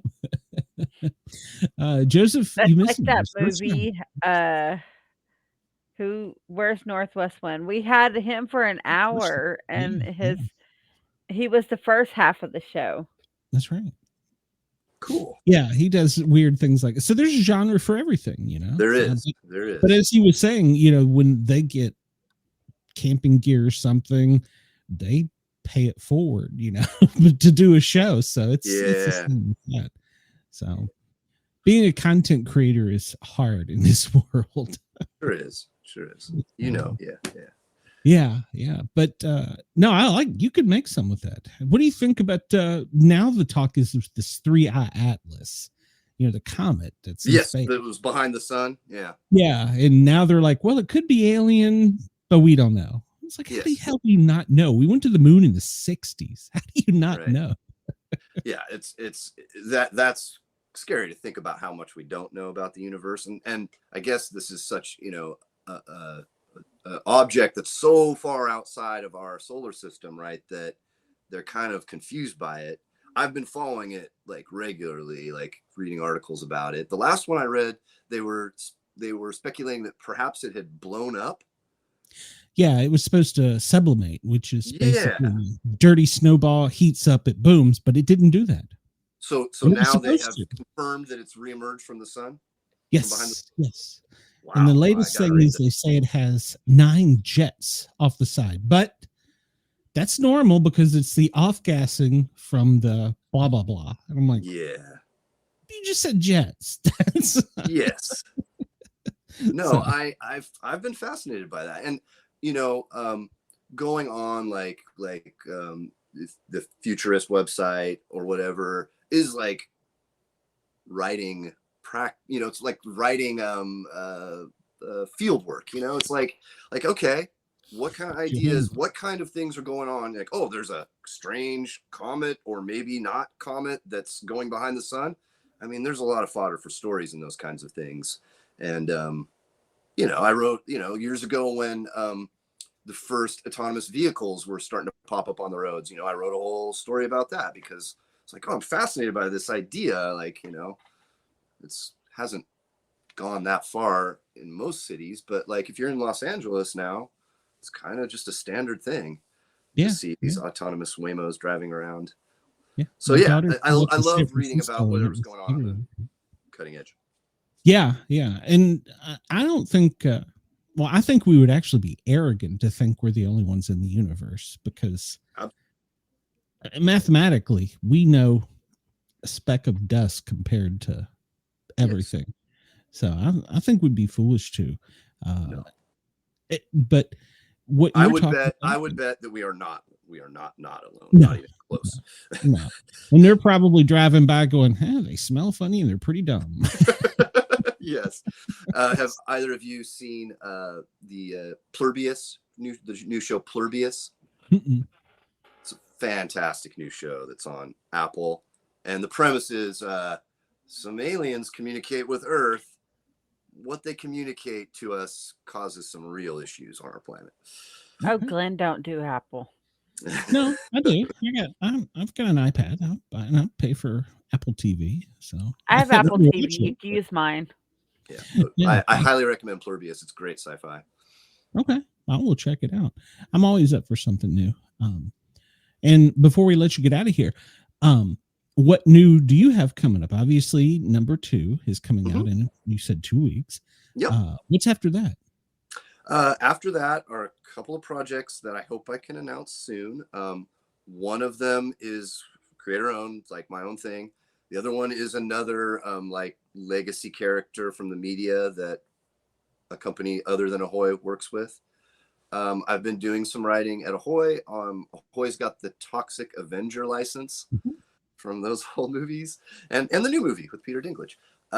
And so I've been doing some of that. So some of that's coming out in collected form soon. That's kind of like By Death Dog, Toxic Avenger, My Bad, the series that I was talking about earlier. There's 3 collected volumes. Project Cryptid, which we've been talking about, collected volumes of that available all kinds of places. But right now it's Death Dog, and hopefully I can talk next time I come on. I can talk about some of the other things that are about to be announced.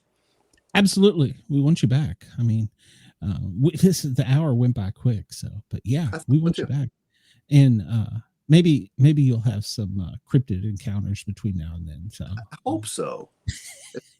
I mean, I've spent most of my life in the Northwest, and I need to see a Bigfoot.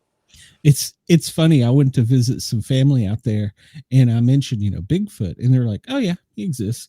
And we're driving around, and there's like Bigfoot signs, Bigfoot, everything was Bigfoot. I was like, what the hell? Statues, like literally here in Portland, there's 4 or 5 Bigfoot statues, and in Washington, Seattle area, there's more of them. It's we love. And Bigfoot. here they look at you like you're silly. They're like, what's wrong?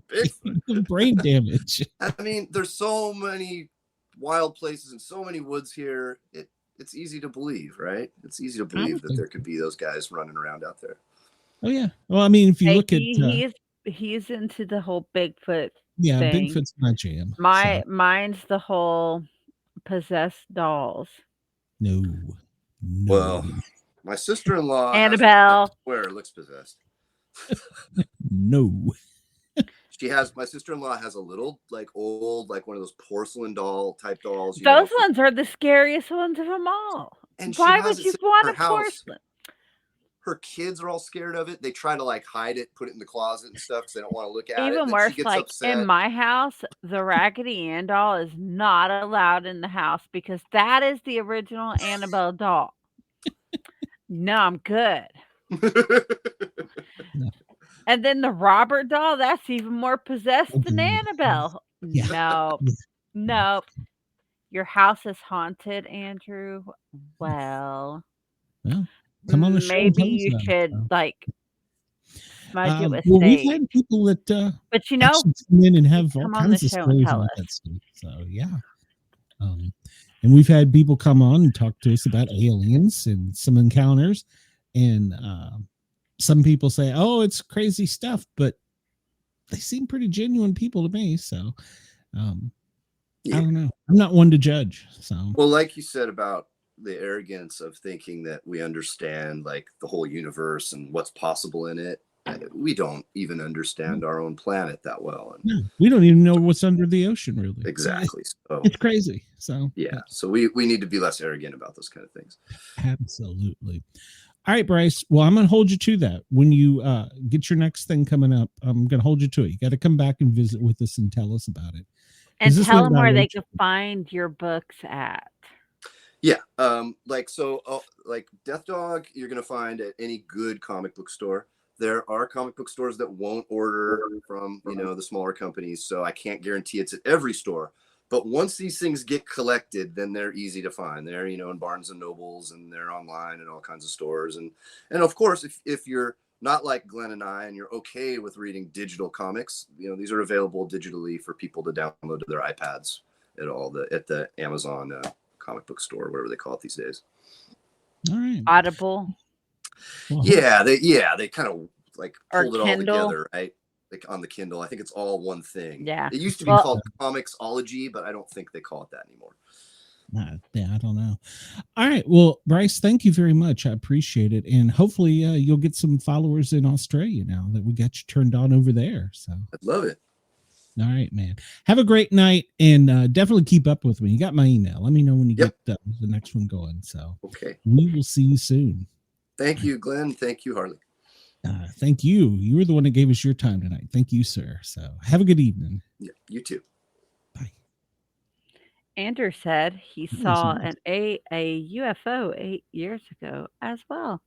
Oh, well, he needs to come on and tell us about it. So I think it's my friend Andrew. Well, yes, it is my friend Andrew. Tell your friend my little brother. Oh, well, tell him to come over to the Sportcat shows, because we need you to come over and hit that subscribe button and help us out.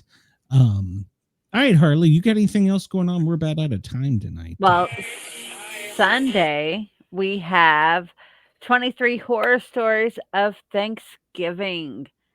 We're going to tell you, it's 14 horrific stories of Thanksgiving, of people who's had horrific Thanksgiving stories. We figured we'd do that, considering, next week is Thanksgiving. Why not? Yeah, it's the holiday, so yeah, why not? Let's see. I don't know if I got anything. I don't think we have a show scheduled next week. We'll have to look and see. But I just looked and didn't see anybody in the lineup. I want to thank everybody. That's the day before Thanksgiving, so probably not. Yeah, I don't think so. I want to thank everybody at Dare Media for allowing us to tickle your ears. And of course, we appreciate everybody on Pine Island FM for tuning in. And I humbly request that you come over to YouTube and find me and click that subscribe button. We are so close to monetization. It would be most helpful. And I will be back on the Thin Line Rock Station, noon Eastern tomorrow, spinning the records, playing some hits. And then after that, I have the Sportcat Daily Gazette from 2 to 4, where we talk weirdness, and there's plenty of weird news. So come catch me over there, and I will see you guys and gals later. Bye. Bye. And so give you a heads up, we're going to kill the radio first, but we'll have to come back to YouTube. Complicated.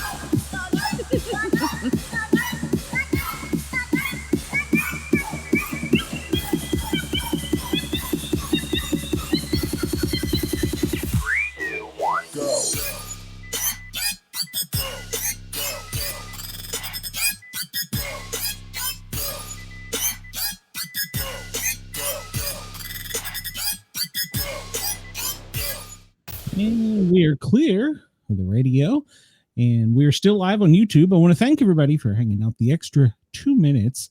The studio is still acting up, so hold on tight, Harley. This is going to hurt. Well, no, it's not. I got to push. It's the Harley Show. Yeah, now I can end the show.